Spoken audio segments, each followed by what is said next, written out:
사람 아픈데 왜 안 와요? 빨리 와주세요. 제가 복도에서 목이 터져라 소리쳤을 때 옆방 이도현 어르신은 가슴을 부여잡고 쓰러져 계셨어요. 호출벨을 눌러도 비상벨을 눌러도 아무도 오지 않았습니다. 이 큰 실버타운 건물에 야간 직원이 단 한 명뿐이었거든요. 그때 깨달았어요. 내가 호텔급 서비스라는 말에 속아서 지옥 같은 곳에 와 있다는 걸 말이죠. 안녕하세요. 저는 장화영입니다. 65살에 40년간 운영하던 미용실 문을 닫고 실버타운에 입주했다가 2달 만에 탈출한 이야기를 들려드리려고 해요. 이런 경험 저도 할 줄 몰랐어요. 정말 교묘했어요. 우리 같은 노인들을 완전히 호구로 본 거죠. 하지만 저는 그냥 당하고 있을 수만은 없었어요. 40년 동안 미용실을 운영하며 단련된 저의 협상력과 판단력으로 정면 승부를 걸었습니다. 그럼 구독과 좋아요, 그리고 댓글로 여러분의 생각도 들려주세요. 자, 그럼 제 이야기를 시작해 보겠습니다. 첫 번째 이야기, 가위 놓는 날부터 시작할게요. 저는 장화영입니다. 올해 65이죠. 오늘 제 미용실 간판을 내렸습니다. 40년 넘게 이 자리를 지켰는데 더 이상은 힘들겠더군요. 손목이 계속 아프고 눈도 침침해졌어요. 예전엔 한 번에 9명까지 파마를 돌려도 거뜬했는데 말이죠. 이제는 3명만 해도 어깨가 결려요. 원장님, 제발 계속해주세요. 단골 김부자 씨가 붙잡으며 말했습니다. 원장님 손이 아니면 머리가 이상해져요. 그 말이 가슴을 찡하게 했어요. 40년 동안 제 손을 거쳐간 분들이 수천 명은 될 텐데 한 분 한 분 다 제 자식 같았거든요. 김부자 씨는 20살 때부터 왔던 분이에요. 결혼할 때도 시댁 첫 차례상 지낼 때도 자식 결혼식 때도 모두 제 손을 거쳤죠. 미안해요. 정말 미안합니다. 저는 고개를 숙일 수밖에 없었어요. 나이 앞에서는 어쩔 수 없는 거니까요.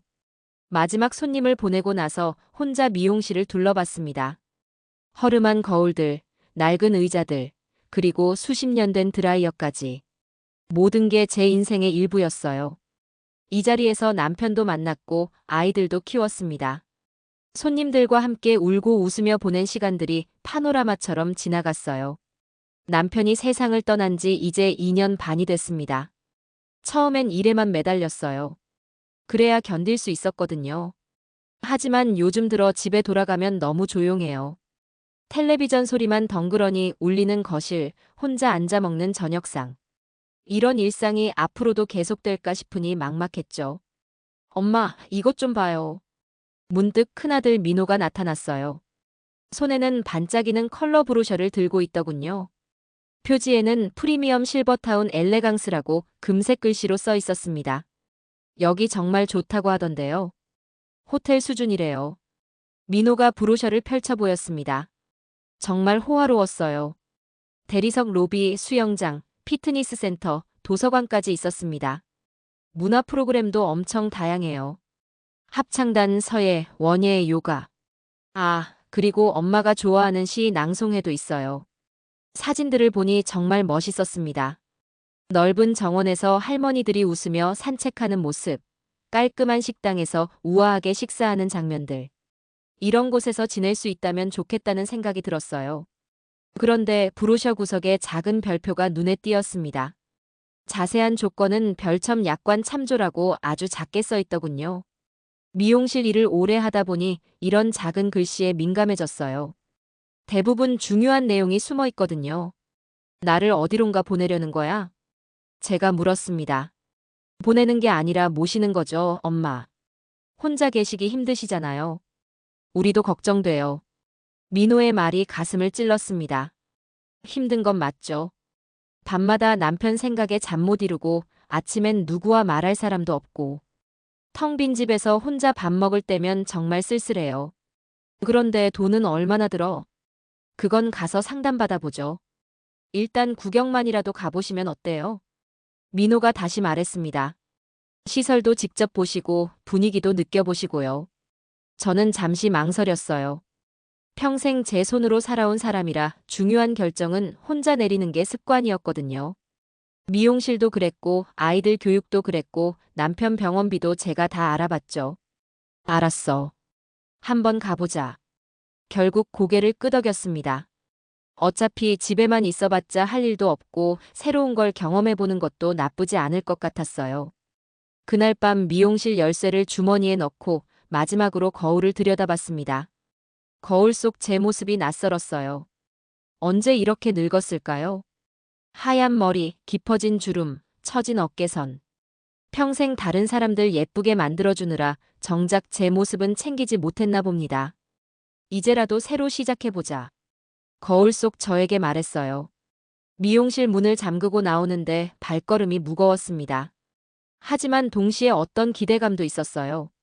아직 늦지 않았다. 새로운 인생이 기다리고 있을지도 모른다는 생각 말이죠.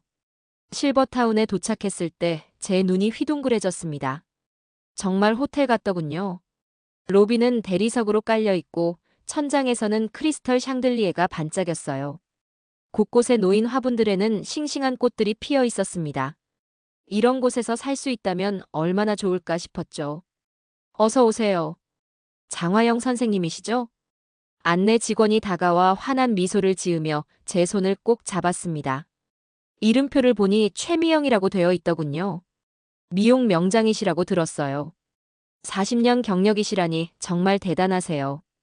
우리 입주민 어르신들이 알면 얼마나 좋아하실까요? 칭찬받으니 기분이 좋았어요. 그런데 뭔가 어색했습니다. 미소가 너무 완벽해서 연습된 것 같았거든요. 마치 백화점 직원이나 보험 설계사가 짓는 그런 미소 말이에요. 진심이 느껴지지 않았습니다. 혹시 시간 되실 때 우리 입주민분들 커트 봉사 한번 해주시면 어떨까요? 다들 정말 좋아하실 텐데요. 최미영이 덧붙였습니다. 아직 입주도 안 했는데 벌써 봉사 얘기를 하다니 좀 이상했어요. 하지만 나쁜 기분은 아니었습니다. 제 손이 필요한 곳이 있다는 게 고마웠거든요. 프로그램표 한번 보세요. 민호가 받아온 안내지를 펼쳐봤습니다. 정말 다양했어요. 오전엔 요가와 수영, 오후엔 서예와 원예, 저녁엔 합창과 낭송회까지. 일주일 스케줄이 빼곡했습니다. 엄마가 좋아하는 시 낭송도 있어요. 민호가 가리키며 말했죠. 황혼 낭송회래요. 매주 화요일 저녁에 해요. 시 낭송이라니. 젊을 때는 시집도 몇 권 사서 읽곤 했는데 요즘은 그럴 여유가 없었어요. 이런 프로그램에 참여한다면 외롭지 않을 것 같았습니다. 복도를 지나다가 안내문이 붙어 있는 게 보였어요. 그 아래쪽에 작게 접힌 종이 뭉치가 놓여 있더군요. 뭔가 싶어 가까이 가려는데 최미영이 얼른 그걸 밀어 넣었습니다. 아, 그건 약관이에요. 입주 결정하시면 그때 자세히 설명드릴게요. 지금은 시설 구경부터 하시죠. 그 말투가 이상했어요. 왜 급하게 숨기는 건지. 미용실 할 때도 그랬지만 뭔가 숨기려 하면 더 궁금해지는 게 사람 마음이거든요. 방을 구경했습니다. 원룸형인데 깔끔하고 현대적이었어요. 침실과 거실이 분리되어 있고 작은 주방도 있었습니다. 무엇보다 햇볕이 잘 들어 좋았어요. 창밖으로는 예쁘게 조성된 정원이 보였습니다. 화장실도 넓고 안전바도 설치되어 있어요. 어르신들 편의를 최우선으로 설계했거든요. 최미영이 설명했습니다. 정말 어르신들을 배려한 구조였어요. 문턱도 없고 바닥도 미끄럽지 않게 처리되어 있었습니다. 식당도 가봤습니다. 고급 호텔 뷔페 같았어요. 반찬 가짓수도 많고 다 신선해 보였습니다. 몇 분 어르신들이 식사하고 계셨는데 분위기가 좋아 보였어요. 식사는 어떠세요? 지나가다 한 할아버지께 물어봤습니다. 아주 좋아요. 집에서 혼자 해 먹을 때보다 훨씬 맛있어요. 그분이 웃으며 답했습니다. 다른 분들도 고개를 끄덕이더군요.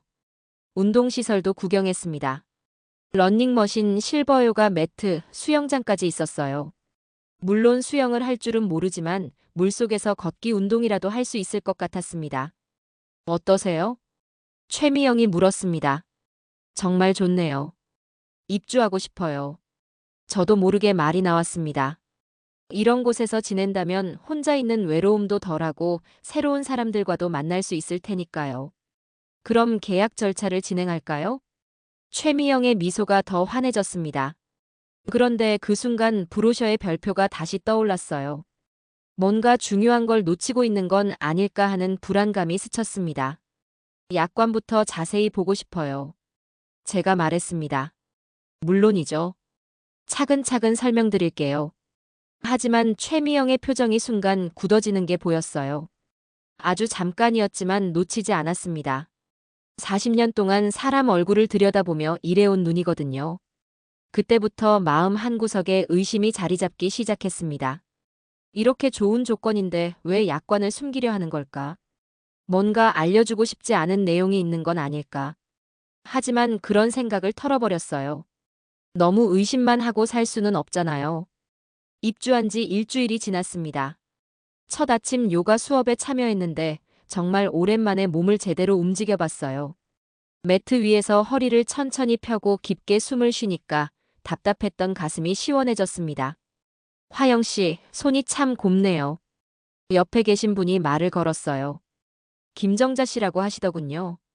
나이는 저보다 3살 아래인 62이라고 했습니다. 무슨 일 하셨어요? 미용이요. 40년 넘게 했어요. 제가 답했습니다. 아, 그럼 실력자시네요. 저희 같은 사람들 머리 좀 예쁘게 해주세요. 정자 씨가 환하게 웃었습니다. 성격이 활발하고 좋아 보였어요. 이런 분이 있다면 외롭지 않을 것 같았습니다. 점심 후에는 황혼 낭송회가 있었어요. 도서관 한쪽에 마련된 작은 무대에서 윤태식이라는 분이 시를 읽어주셨습니다. 목소리가 정말 좋았어요. 낮고 깊은 울림이 있어서 마치 가슴 깊은 곳을 어루만지는 것 같았습니다. 님의 침묵 마이너스 한용운. 시 제목을 말하고 천천히 읽기 시작했어요.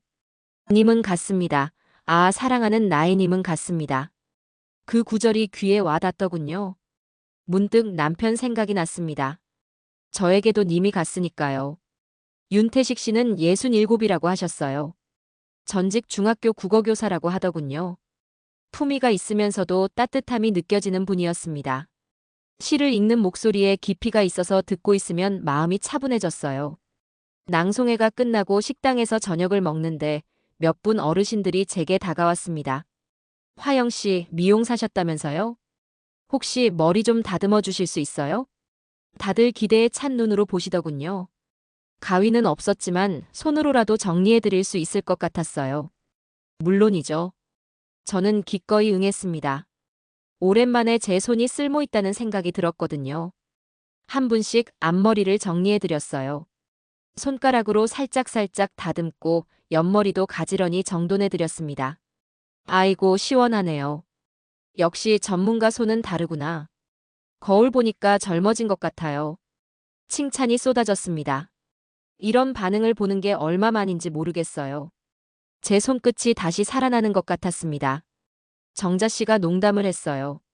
화영 씨, 여기서도 스타 되시겠어요? 그 말에 웃음이 났습니다. 스타라니요. 그저 제가 할 수 있는 걸 하는 것뿐인데 말이에요. 하지만 정말 기분이 좋았어요. 누군가에게 도움이 되고 있다는 느낌, 필요한 사람이라는 느낌이 들어서 말이죠. 저녁 식사 메뉴도 괜찮았어요. 갈비찜, 된장찌개, 나물 반찬들까지 집에서 해먹던 것보다 훨씬 맛있었습니다. 영양사가 관리한다고 하더군요. 어떠세요, 식사는? 식당 직원이 물어봤습니다. 정말 맛있어요. 집에서 혼자 해먹을 때보다 훨씬 좋아요. 진심으로 답했습니다. 실제로 그랬거든요. 밤에 방으로 돌아와서 하루를 정리하며 앉아 있는데 문득 약관 이야기가 떠올랐어요. 입주할 때 받은 서류철을 꺼내 펼쳐봤습니다. 글씨가 정말 작더군요. 빽빽하게 써 있어서 읽기가 힘들었어요. 중간중간 이상한 문장들이 눈에 띄었습니다. 편의 서비스 확대를 위한 금융 자동이체 동의라는 부분이 있었어요. 자동이체라니 뭘 자동으로 빠져나간다는 건지 이해가 안 됐습니다. 포괄적 생활관리 서비스 위임이라는 표현도 있었어요. 포괄적이라는 말이 마음에 걸렸습니다. 어디까지가 포괄적인 건지 애매하잖아요. 표시선이 흐릿해서 어디가 중요한 부분인지도 모르겠고 전체적으로 이해하기 어려운 내용들이 많았어요. 브로셔에 그 별표가 다시 떠올랐습니다. 역시 뭔가 숨겨진 게 있는 것 같았어요. 하지만 너무 피곤해서 더 자세히 보지는 못했습니다. 오늘 하루만으로도 충분히 만족스러웠거든요. 새로운 사람들을 만나고 제 손으로 누군가를 도와주고 맛있는 음식도 먹고 이런 생활이라면 나쁘지 않을 것 같았어요. 내일은 서예 교실에 참여해 볼 생각입니다. 오랜만에 붓을 잡아보는 것도 좋을 것 같아요. 새로운 하루하루가 기대됐습니다. 입주한 지 보름이 지나면서 뭔가 이상한 점들이 하나둘 보이기 시작했어요. 처음엔 그냥 넘어갔는데 계속 반복되니까 신경이 쓰이더군요. 어느 날 최미영이 말했거든요. 야간은 정말 조용해요. 거의 한가하죠. 편안하라는 뜻으로 들렸는데 며칠 지나고 보니 그게 아니었어요. 정말로 야간에는 직원이 거의 없었거든요. 밤에 프런트에 가보면 한 명밖에 없었어요. 이 큰 건물에 입주민이 100명이 넘는데 말이죠. 요가 수업도 자주 취소됐습니다. 강사 선생님 개인 사정으로 오늘 수업은 취소됩니다. 이런 공지가 일주일에 두세 번씩 나왔어요. 처음엔 이해했죠. 사람 일이니까 그럴 수도 있다고 생각했습니다. 하지만 너무 자주 취소되니까 의심스러웠어요. 서예 교실도 마찬가지였습니다. 선생님이 안 오시는 날이 점점 많아졌어요. 원예 프로그램도 취소되는 일이 잦았습니다. 처음 입주할 때 보여줬던 알찬 프로그램들이 하나둘 빠지고 있었죠. 식당 메뉴도 눈에 띄게 변했어요. 처음 일주일 동안은 갈비찜, 생선구이, 잡채 같은 좋은 반찬들이 나왔는데 이제는 나물 반찬이 대부분이었습니다. 김치, 콩나물, 시금치나물, 도라지 무침. 매일 비슷한 메뉴의 반복이었어요. 식사가 좀 단조로워진 것 같은데요. 정자 씨가 식당 직원에게 물어봤습니다. 계절 메뉴로 바뀐 거예요. 어르신들 건강을 위해서요. 그런 답이 돌아왔어요. 건강을 위해서라니 그럴듯한 핑계였죠. 하지만 우리 눈에는 비용 절약으로 보였어요. 그런데 정말 심각한 일이 벌어졌습니다. 어느 밤 11시쯤이었어요. 옆방 이도현 어르신이 갑자기 가슴을 부여잡고 벽을 두드리는 소리가 들렸습니다. 아파요. 누구 없어요? 도와주세요. 목소리가 급했어요. 뭔가 심각한 상황인 것 같았습니다. 저는 급히 나가서 호출벨을 눌렀어요. 복도에 있는 비상벨도 눌렀죠. 하지만 아무도 오지 않았습니다. 한참을 기다려도 직원이 나타나지 않았어요. 저는 복도에 나가서 소리쳤습니다. 사람 아픈데 왜 안 와요? 빨리 와주세요. 다른 입주민들도 하나둘 방에서 나왔어요. 모두들 걱정스러운 표정이었습니다. 마침내 당직 직원이 나타났는데 한 명뿐이었어요.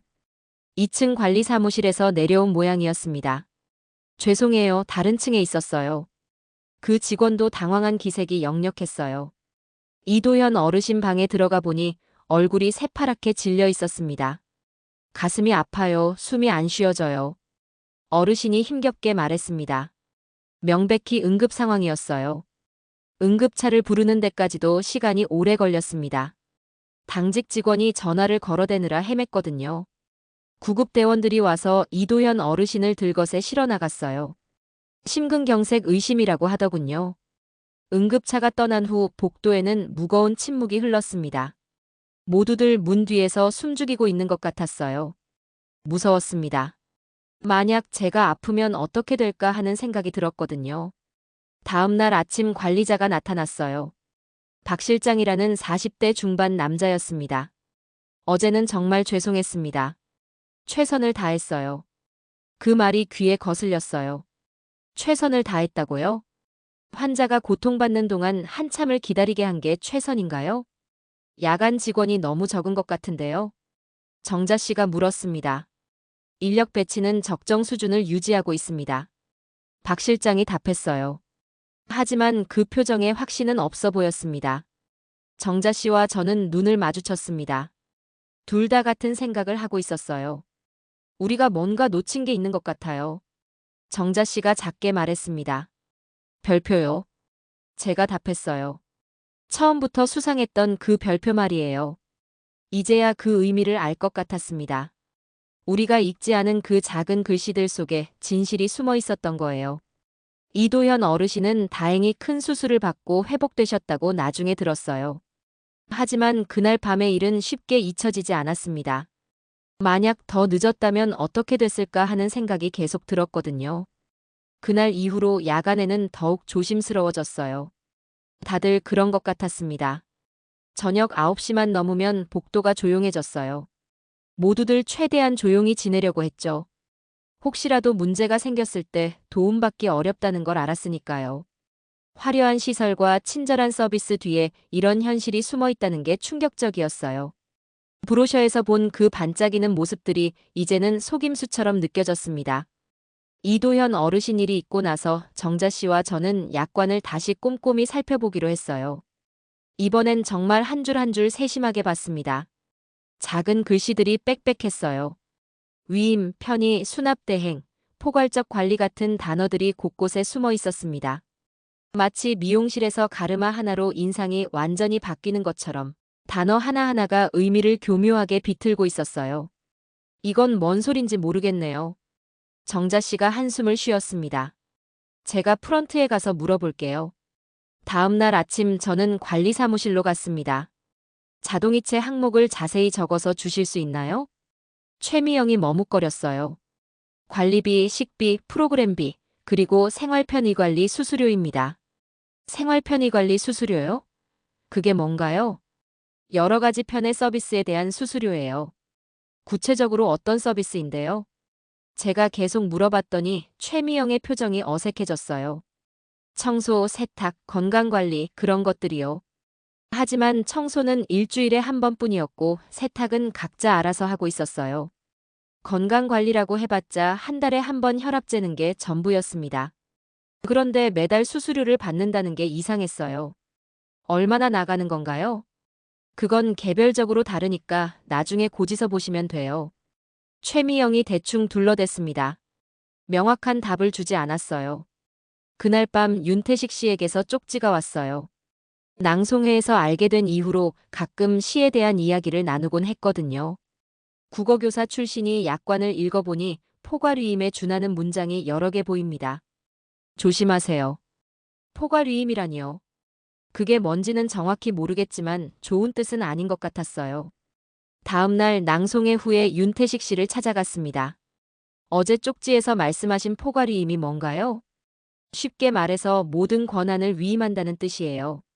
재산 관리부터 의료 결정까지 시설 측에서 대신할 수 있다는 거죠. 윤태식 씨가 자세히 설명해 줬어요. 물론 법적으로는 문제가 없게 교묘하게 써놨지만 실제로는 입주민의 선택권을 크게 제한하는 조항들이에요. 등골이 서늘해졌습니다. 그럼 제가 모르는 사이에 돈이 빠져나갈 수도 있다는 얘기잖아요. 다른 분들은 아시나요? 대부분 모르실 거예요. 약관을 꼼꼼히 읽는 사람이 몇이나 되겠어요. 윤태식 씨 말이 맞았어요. 저도 처음엔 대충 넘어갔으니까요. 정자 씨와 저는 다른 입주민들에게도 은근히 물어봤어요. 혹시 이상한 점 못 느끼셨나요? 요가 수업이 자꾸 취소되죠. 식사가 처음보다 많이 못해졌어요. 야간에 직원이 잘 안 보여요. 자동이체 고지서 보니까 처음에 없던 항목들이 생겼어요. 모두들 비슷한 불만을 갖고 있었습니다. 하지만 나이 드신 분들이라 그냥 참고 지내시는 거였어요. 어디 가서 따질 데도 없고 그냥 운이 나쁘다고 생각하시는 것 같았어요. 박순남 할머니는 이런 말씀도 하셨어요.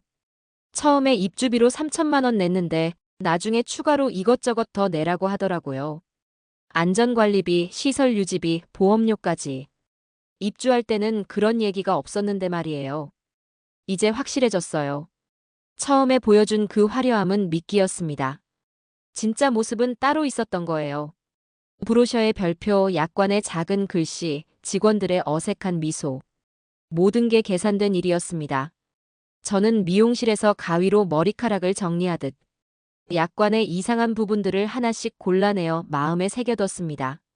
낭송회에서 들었던 윤태식 씨의 깊은 목소리가 이제는 경고의 목소리로 들렸어요. 이곳에 숨겨진 진실을 알려주는 것 같았거든요. 우리를 속인 거죠. 하지만 이대로 당하고만 있을 수는 없었어요. 뭔가 해야 했습니다. 약관의 문제를 알게 된 후 며칠 지나지 않아 더 큰 일이 터졌어요.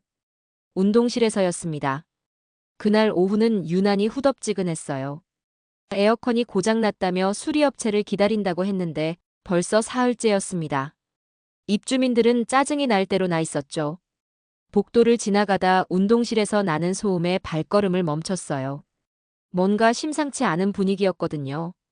김정수 어르신이 러닝머신에서 천천히 걷고 계셨어요. 70이 넘으신 분이라 속도를 가장 느리게 맞춰서 하시는 거였죠. 땀이 뻘뻘 흐르는데도 꾸준히 걸으시는 모습이 대견했어요.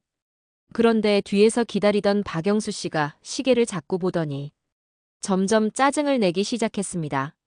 발로 바닥을 톡톡 치고 혀를 차는 소리까지 내면서 말이에요. 아저씨, 너무 느리게만 하실 거면 좀 비켜주세요. 처음엔 그래도 공손하게 말했어요. 김정수 어르신이 뒤를 돌아보며 말했습니다. 조금만 더 하면 돼요. 거의 다 했어요. 저는 문 밖에서 지켜보고 있었는데 김정수 어르신의 목소리에 미안함이 묻어 있었어요. 나이 드신 분이 이런 눈치를 보시는 게 안쓰러웠습니다. 이런 젊은 사람들도 아니고 왜 이렇게 눈치가 없어요? 1시간이 넘었잖아요. 박영수 씨의 목소리가 점점 거칠어졌습니다. 주변에 있던 다른 분들이 하나둘 쳐다보기 시작했어요. 김정수 어르신의 얼굴이 붉어졌습니다. 젊은 사람이라고요? 당신도 나이 비슷하잖아요. 돈 내고 사는데 왜 눈치를 봐야 해요? 그 말에 박영수 씨가 완전히 발끈했어요. 돈 냈으면 제대로 써야죠.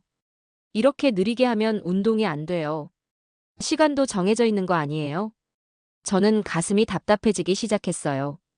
이런 사소한 일로 어르신들이 싸우는 모습이 너무 안쓰러웠거든요. 그럼 당신이 다른 기계 쓰면 되잖아요.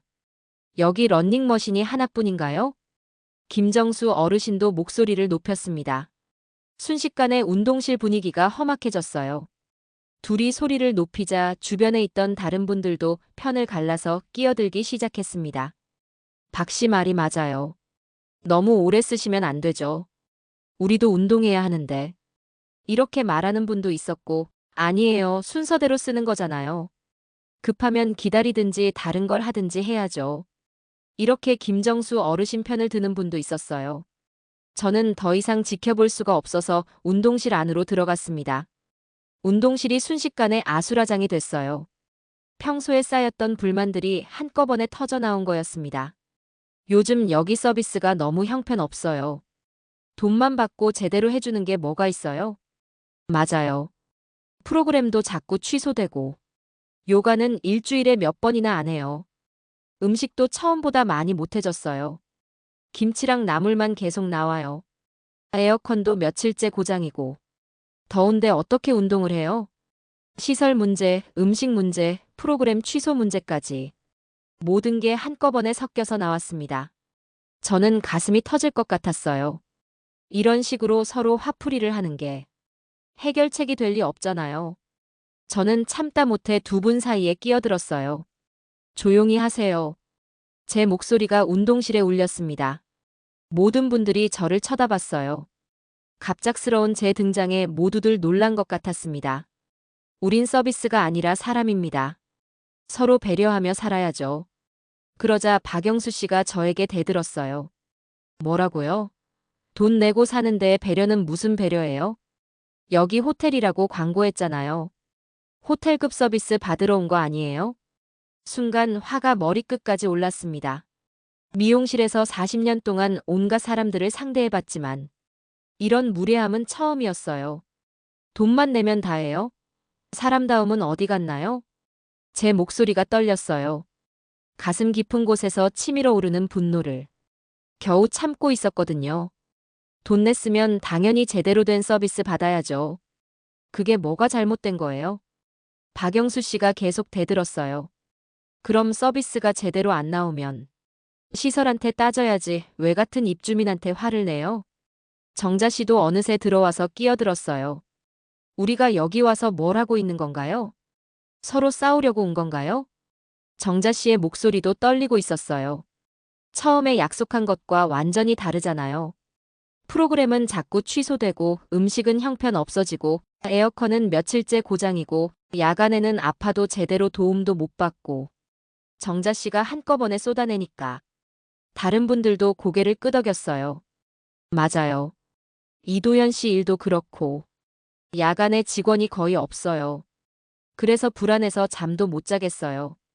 박영수 씨가 뭔가 대답하려다가 말을 멈췄어요.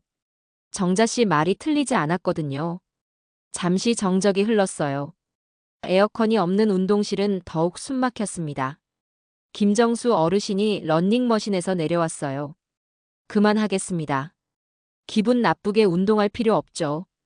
그 말에 제 가슴이 먹먹해졌어요.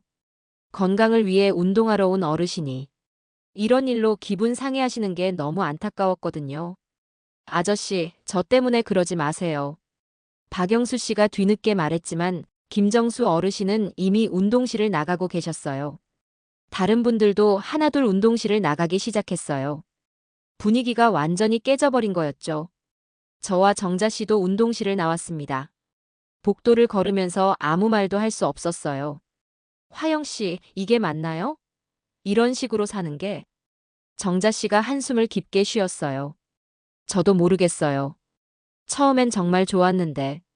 저도 답답한 마음을 감출 수 없었습니다. 그날 저녁 정자 씨가 제 방으로 찾아왔어요. 손이 덜덜 떨리고 있었습니다. 화영 씨, 우리 여기서 나갑시다. 이대로 있으면 안 될 것 같아요. 정자 씨도 오늘 일로 많이 상처받으신 것 같았어요. 저도 그 생각이에요. 하지만 나가려면 근거가 있어야죠. 그냥 나가면 위약금 물어야 하잖아요.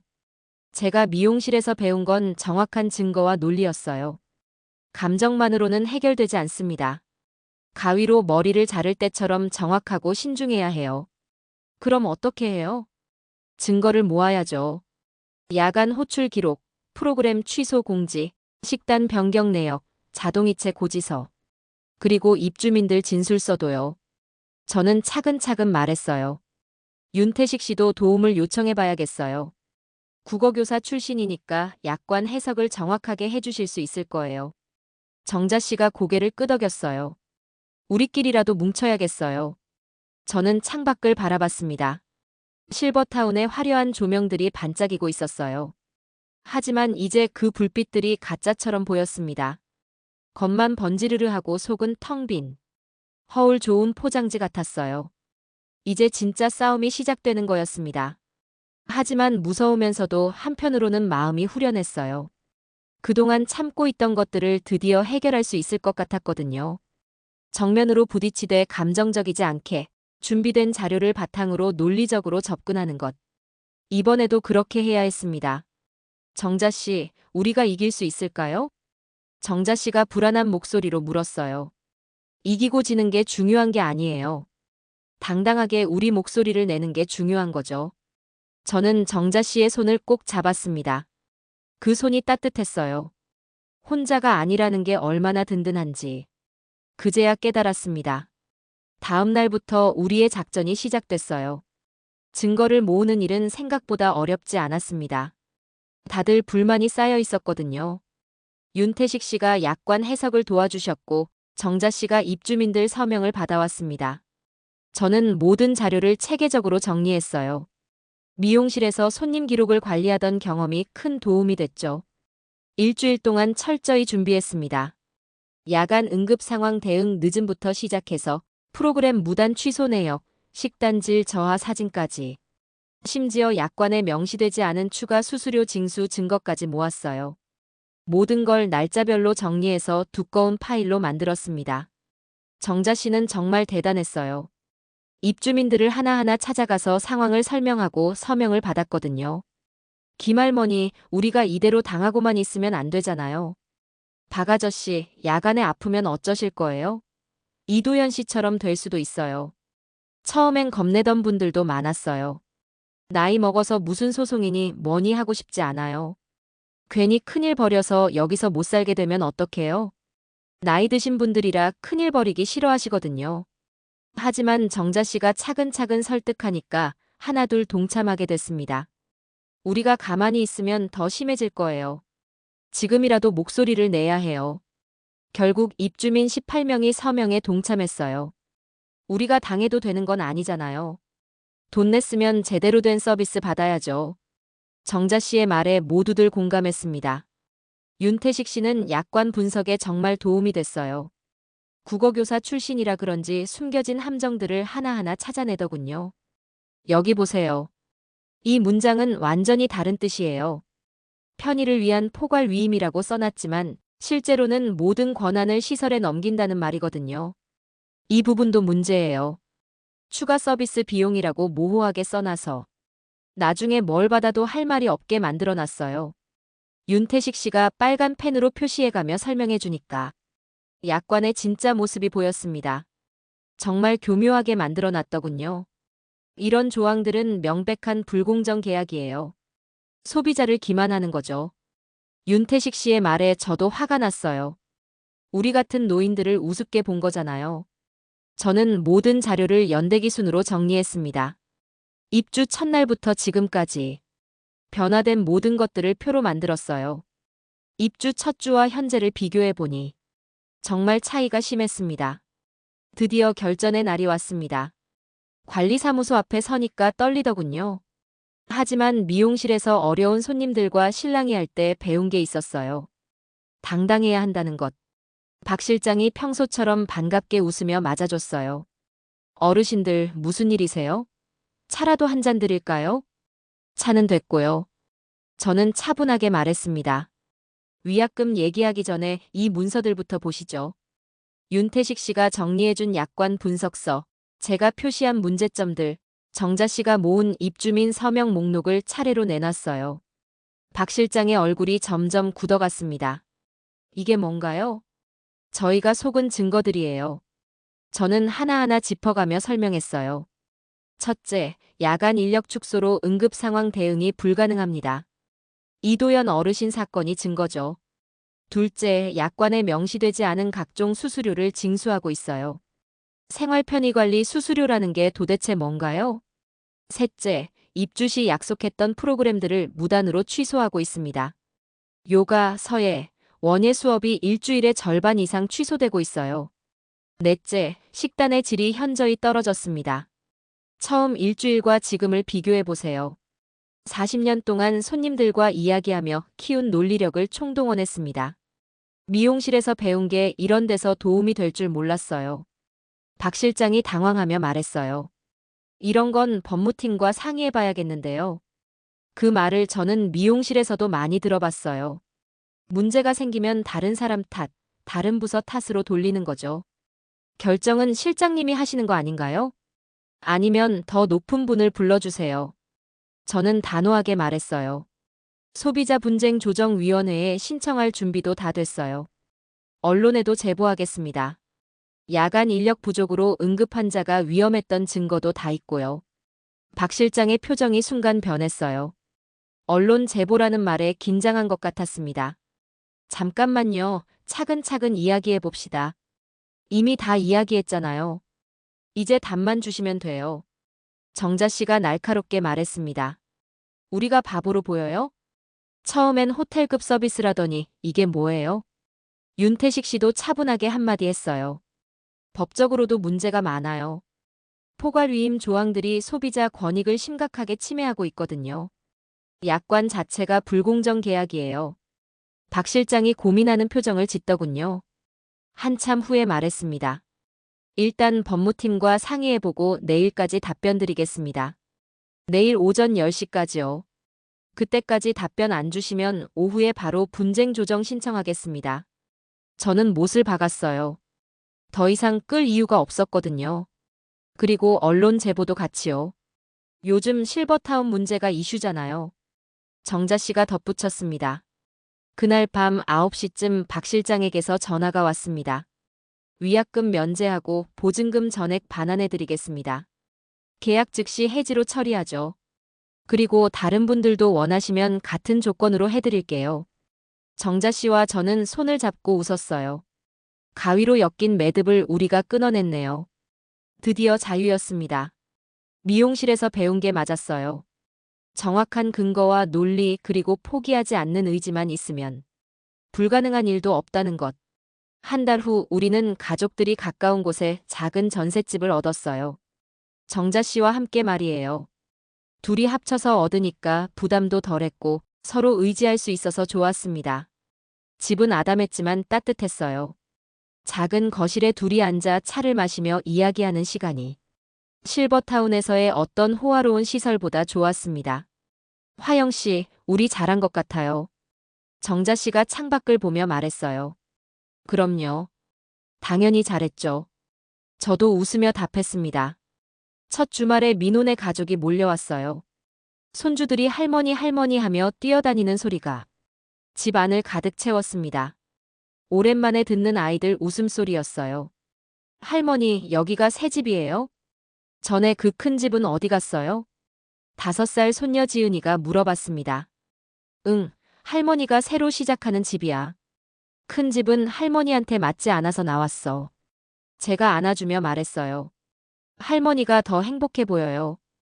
7살 손자 민준이가 말했습니다. 아이들은 정말 솔직해요. 민호가 고개를 숙이며 말했어요. 엄마, 제가 정말 잘못 판단했어요. 엄마를 편하게 해드리려다가 더 힘들게 했네요. 정말 죄송합니다. 괜찮다. 너도 나도 다 배웠잖아. 저는 웃으며 답했습니다. 정말 그랬어요. 이 일을 통해 우리 모두 성장했으니까요. 앞으로는 엄마가 결정하시는 대로 따르겠어요. 그리고 자주 찾아뵐게요. 민호가 진심으로 말했어요. 그 말이 고마웠습니다. 둘째 민지도 와서 사과했어요. 엄마, 저희가 너무 성급했어요. 엄마 마음도 제대로 안 헤아리고. 다 지난 일이야. 이제 우리 더 자주 만나자. 가족들과 화해할 수 있어서 정말 다행이었어요. 며칠 후 윤태식 씨가 제안을 하나 했어요. 동네 복지관에서 약관 읽는 법 강좌를 열어보면 어떨까요? 어르신들이 속지 않도록 도와드리는 거죠. 정말 좋은 생각이었어요. 우리가 겪은 일을 다른 분들은 당하지 않도록 도와드려야죠. 저도 거기서 무료 커트 봉사를 하겠어요. 제 손이 아직 쓸모 있으니까요. 제 제안에 모두들 찬성했습니다. 복지관장님도 흔쾌히 허락해 주셨어요. 요즘 어르신들이 이런 문제로 고생 많이 하시는데 경험자분들이 나서주시니 정말 감사해요. 첫 강의 날이었어요. 생각보다 많은 분들이 오셨습니다. 30명도 넘었어요. 모두들 비슷한 고민을 갖고 계셨거든요.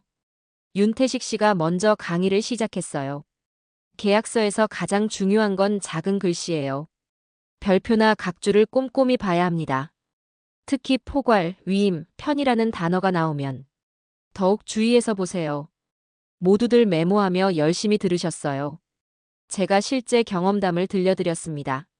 처음엔 정말 좋았어요.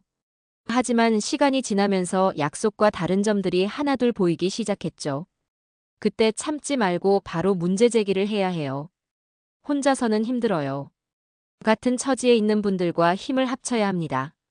한 할머니가 손을 들고 질문하셨어요. 저희도 비슷한 상황인데 어떻게 시작해야 할까요? 일단 증거부터 모으세요. 문서든 사진이든 뭐든 남겨두세요. 그리고 같은 생각을 가진 분들을 찾아보세요. 강의 후에는 무료 커트 봉사를 했습니다. 오랜만에 제대로 된 가위를 잡으니까 손이 떨렸어요. 하지만 금방 감을 되찾았습니다. 박미숙 할머니가 제 손에 머리를 맡기시며 말했어요. 선생님, 거울 속 제가 오랜만에 살아나는 것 같네요. 이런 봉사 정말 고마워요. 그 말이 가슴을 뜨겁게 했어요. 역시 제 손이 누군가에게 기쁨을 줄 수 있다는 게 감사했거든요. 선생님도 힘든 일 겪으셨는데 이렇게 도와주시니 정말 감사해요. 서로 도우며 사는 거죠. 저도 배우는 게 많아요. 제가 답했습니다. 정자 씨는 복지관에서 실버 상담 봉사를 시작했어요. 경험을 살려서 어르신들의 고민을 들어드리는 일이었습니다. 화영 씨, 우리가 당한 일이 헛되지 않았네요. 오히려 더 의미 있는 일을 하게 됐어요. 정자 씨가 뿌듯해하며 말했어요. 윤태식 씨와는 자연스럽게 가까워졌습니다. 매주 화요일마다 동네 도서관에서 만나서 시를 읽고 이야기를 나눠요. 로맨스라고 할 만한 건 아니지만 서로를 이해하고 의지하는 좋은 동반자가 됐습니다. 화영 씨 덕분에 제 노년이 더 의미 있어졌어요. 윤태식 씨가 말했어요. 저도 마찬가지예요. 혼자였다면 포기했을 거예요. 어느 날 저는 거울 앞에서 스스로에게 말했어요. 화영아, 너의 가위는 아직 살아있다. 실버타운이 모두 나쁘다는 건 아니에요. 좋은 곳들도 분명 있을 거예요. 다만 우리의 선택과 목소리가 먼저라는 걸 배웠죠. 별표는 항상 한 구석에 숨어 있어요. 이제 저는 별표부터 읽고 내 이름으로 사인합니다. 아무리 작은 글씨라도 꼼꼼히 봐야 해요. 남의 말만 믿고 결정하면 안 되거든요. 복지관 강의가 입소문을 타면서 다른 지역에서도 초청이 들어왔어요. 우리 3명이 팀을 이뤄서 다니고 있습니다. 선생님들 덕분에 살았어요. 어느 할아버지가 눈물을 글썽이며 말씀하셨어요.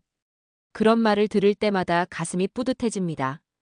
여러분, 나이 들수록 삶은 정리가 아니라 연출이에요. 포기가 아니라 새로운 시작이죠. 저는 오늘도 머리를 정리하고 하루를 연출합니다. 제 인생의 원장은 언제나 저니까요. 윤태식 씨와 정자 씨, 그리고 사랑하는 가족들과 함께하는 새로운 일상들. 가위를 놓았지만 인생의 가위는 아직 제 손에 있어요. 그리고 그 가위로 새로운 내일을 만들어가고 있습니다. 좋습니다. 화영 씨, 우리가 당한 일이 헛되지 않았네요. 오히려 더 의미 있는 일을 하게 됐어요. 정자 씨가 뿌듯해하며 말했어요. 윤태식 씨와는 자연스럽게 가까워졌습니다. 매주 화요일마다 동네 도서관에서 만나서 시를 읽고 이야기를 나눠요. 로맨스라고 할 만한 건 아니지만 서로를 이해하고 의지하는 좋은 동반자가 됐습니다. 화영 씨 덕분에 제 노년이 더 의미 있어졌어요. 윤태식 씨가 말했어요. 저도 마찬가지예요. 혼자였다면 포기했을 거예요. 어느 날 저는 거울 앞에서 스스로에게 말했어요. 화영아, 너의 가위는 아직 살아있다. 실버타운이 모두 나쁘다는 건 아니에요. 좋은 곳들도 분명 있을 거예요. 다만 우리의 선택과 목소리가 먼저라는 걸 배웠죠. 별표는 항상 한 구석에 숨어 있어요. 이제 저는 별표부터 읽고 내 이름으로 사인합니다. 아무리 작은 글씨라도 꼼꼼히 봐야 해요. 남의 말만 믿고 결정하면 안 되거든요. 복지관 강의가 입소문을 타면서 다른 지역에서도 초청이 들어왔어요. 우리 3명이 팀을 이뤄서 다니고 있습니다. 선생님들 덕분에 살았어요. 어느 할아버지가 눈물을 글썽이며 말씀하셨어요. 그런 말을 들을 때마다 가슴이 뿌듯해집니다. 여러분, 나이 들수록 삶은 정리가 아니라 연출이에요. 포기가 아니라 새로운 시작이죠. 저는 오늘도 머리를 정리하고 하루를 연출합니다. 제 인생의 원장은 언제나 저니까요. 윤태식 씨와 정자 씨, 그리고 사랑하는 가족들과 함께하는 새로운 일상들. 가위를 놓았지만 인생의 가위는 아직 제 손에 있어요. 그리고 그 가위로 새로운 내일을 만들어가고 있습니다. 좋습니다. 우리가 당한 일이 헛되지 않았네요. 정자 씨가 말했어요. 윤태식 씨와는 자연스럽게 가까워졌습니다. 매주 화요일마다 동네 도서관에서 만나서 시를 읽고 이야기를 나눠요. 로맨스라고 할 만한 건 아니지만 서로를 이해하고 의지하는 좋은 동반자가 됐습니다. 어느 날 저는 거울 앞에서 스스로에게 말했어요. 화영아, 너의 가위는 아직 살아있다. 실버타운이 모두 나쁘다는 건 아니에요. 좋은 곳들도 분명 있을 거예요. 다만 우리의 선택과 목소리가 먼저라는 걸 배웠죠. 별표는 항상 한 구석에 숨어 있어요. 이제 저는 별표부터 읽고 내 이름으로 사인합니다. 아무리 작은 글씨라도 꼼꼼히 봐야 해요. 남의 말만 믿고 결정하면 안 되거든요. 여러분, 나이 들수록 삶은 정리가 아니라 연출이에요. 포기가 아니라 새로운 시작이죠.